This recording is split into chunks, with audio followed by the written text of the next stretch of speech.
पूरे हिंदुस्तान में गरीब मजदूरों, खास तौर से मनरेगा का मजदूर कौन है? मनरेगा का मजदूर 48% पिछड़े वर्गों से है, लगभग 22 से 25% अनुसूचित जातियों से है और बाकी सामान्य वर्गों से गरीब है। उन पर जो व्यापक हमला बोला गया है, उनके पेट पर लात मारने की साजिश जो की गई है, उसके खिलाफ पूरे हिंदुस्तान में जिला स्तर पर आज उपवास भी रखा गया, पत्रकार गोष्ठियों का आयोजन भी किया जा रहा है। हमारे जिला अध्यक्ष मेरे भाई रामचंद्र गुर्जर जी और हमारे सब साथी आज मिलकर उसी संबंध में आपके समक्ष 8 बड़े हमले जो मनरेगा कानून पर बीजेपी की सरकार ने बोले हैं, उनकी व्याख्या करने के लिए आपके बीच में उपस्थित हैं। साथियों, विकसित भारत गारंटी फॉर रोजगार तथा आजीविका मिशन कानून, ये असल में महात्मा गांधी नरेगा की सार्वजनिक दिन दहाड़े हत्या है। यह कानून जो मोदी सरकार ने हाल में ही बनाया है, ये देश के लगभग 50 करोड़ लोगों के ऊपर डाका है। 12 करोड़ मजदूर हैं, 4 अगर आदमी भी परिवार में हो तो 50 करोड़ संख्या हो गई।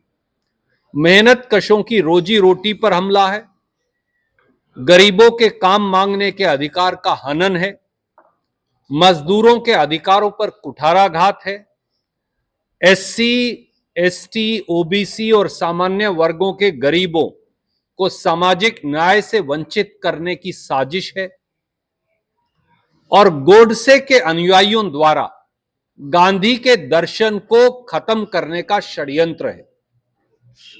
जब मैं ये कह रहा हूं कि ये 8 हमले हैं, तो ये हैं क्या?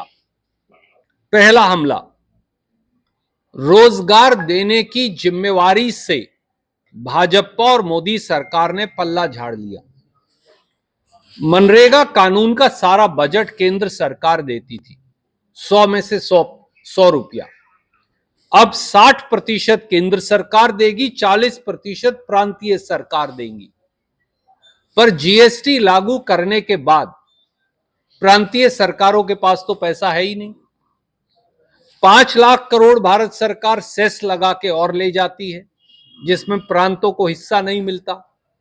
तो प्रांतीय सरकारें कभी अपना हिस्सा दे नहीं पाएंगी, केंद्र सरकार को हिस्सा देने की जरूरत नहीं पड़ेगी, ना बांस रहेगा ना बांसुरी बजेगी, कानून का अधिकार खत्म, काम मांगने का अधिकार खत्म। दूसरा हमला, मजदूरों से काम मांगने का अधिकार छीन लिया। मनरेगा कानून जो था, जिसे कांग्रेस ने बनाया था, वो एक डिमांड ड्रिवन कानून है। यानी कोई व्यक्ति काम अगर मांगेगा तो काम देना पड़ेगा, ये उसका कानूनी अधिकार है, और काम नहीं दिया तो उसका मुआवजा यानी बेरोजगारी का पैसा देना पड़ेगा। नए कानून में ये अधिकार खत्म कर दिया गया है। अब केंद्र सरकार तय करेगी कि किस प्रांत में कितना काम देना है, कितने दिन का काम देना है, किस हिस्से में देना है। यानी अब सब अधिकार तो केंद्र के पास है। तो दिल्ली में बैठा कोई बाबू बताएगा कि हिंदुस्तान के 7.5 लाख गांव में कितना काम देना है, किसको देना है, कितने दिन देना है, जींद में देना है या महेंद्रगढ़ में देना है, उनको क्या मालूम। तो इसलिए ये अधिकार खत्म। तीसरा, केंद्र सरकार की धौंस के आधार पर बजट मिलेगा। मनरेगा कानून में बजट की कोई सीमा नहीं थी। अगर 7.5 लाख गांव देश के हैं, उनमें कहीं भी कोई भी काम मांगे जब भी, तो काम देना पड़ेगा उसे। अब क्या है, अब केंद्र सरकार फैसला करेगी कि किस प्रांत को कितना बजट देना है। हरियाणा को कितना देना है, पंजाब को कितना देना है, राजस्थान को कितना देना है, मध्य प्रदेश को कितना देना है। यानी उसको हरियाणवी में कहते हैं मुंह देख में टीके लगाना। जहां चुनाव हो रहा होगा वहां पैसा दे देंगे, बाकी हिंदुस्तान बंद, गरीब की रोटी बंद। चौथा हमला, मनरेगा गारंटी थी, ये अब सेंट्रल स्पॉन्सर्ड स्कीम है। मनरेगा में 100 दिन का काम देने का, मांगने का व्यक्ति का अधिकार था।